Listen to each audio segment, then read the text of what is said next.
The official release of Grounded 1.0 is here, and it brings with it a whole load of new story quests, enemies, and areas to explore.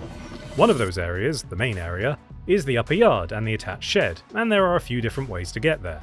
Some are easier than others, so take stock of how good your gear is, and brush up on your parkour skills as we guide you to getting into the upper yard. There are 2 proper routes into the upper yard, and a third option for cunning players. We'll lay them all out here, or you can use the chapter markers to jump to the one you want. First up, it's the western route to the upper yard, which is kind of the proper one. Handily named the Upper Yard Ascent, it is marked on the map here, and an explosive will clear the rock that blocks the gap permanently. That doesn't really get you there though, there's still a little further to go before you're in the upper yard proper. Once up the ascent, you need to head west, and through the ashy wasteland left by the spilled barbecue, but be careful.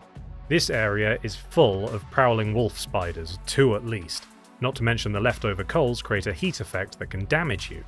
Antlion armor and the quesadilla antlion meal will reduce this effect substantially, you can get both of those back in the sandbox if you need them, and allow you to gather some of the special charcoal, used for both weapons, tools, and structures, though you'll need a tier 2 busting tool to crack them open. Either way, climb up the spilt ash and you'll be in the upper yard, south of the sheds. The east route to the upper yard is shorter, but less reliable and barely safer. Head from the northern hedge to the wall blocking you off, and there'll be a lab door set into it. You can go up there to reveal a tunnel that'll take you to the next level. You haven't reached the upper yard yet, but you're nearly there. Head forwards and there'll be a grassy area full of orb weaver spiders until you reach the wall ahead. This is where things get tricky, because this isn't technically an official route, but it is absolutely a way you can reach the upper yard. The grass that grows here often grows in such a way that you can jump up and parkour across onto the next step up, but you're ultimately relying on the good fortune of the game engine here. Plus it might take you a few attempts, and each time you fall you risk getting mauled by spiders. However, if you do make it, basically just keep going north, hugging the left-hand wall past the Castle Moldork playset toy, the big castle with the face on the front.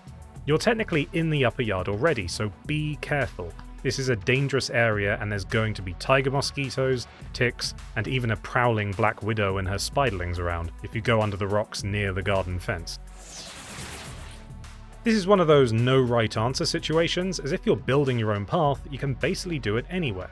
We recommend somewhere obviously with as few enemies as possible, and close to any existing bases you have for an easy commute. There's a few villainous bugs around, but try the northwest corner of the pond as a good starting point.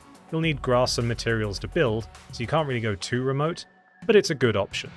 From there, work on stairs, trampolines, ladders, and whatever else you have unlocked. Getting up is all that matters, because getting down is easy if you have a dandelion tuft. So build yourself a reasonably structurally sound path, and make sure to prod it with a repair tool every now and again to make sure it holds up. Having some friends aid you with multiplayer will make it even more efficient as a building process. And at this point, you have the upper yard to conquer. Good luck! You'll need it.